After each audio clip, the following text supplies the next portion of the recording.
Ako ay isang batang 90s. Ako ay sanay sa hirap. Lumaki ako sa pangunguha ng kangkong, panguhuli ng isda dahil tumutulong ako sa aking mga magulang.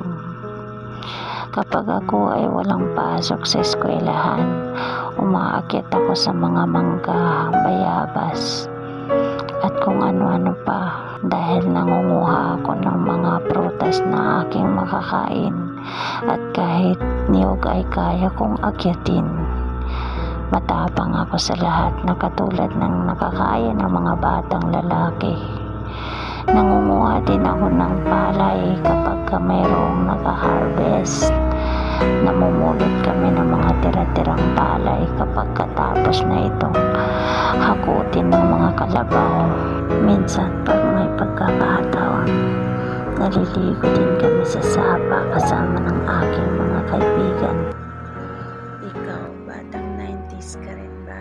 Pwede mong i-comment sa comment section kung naranasan mo ang naranasan ko.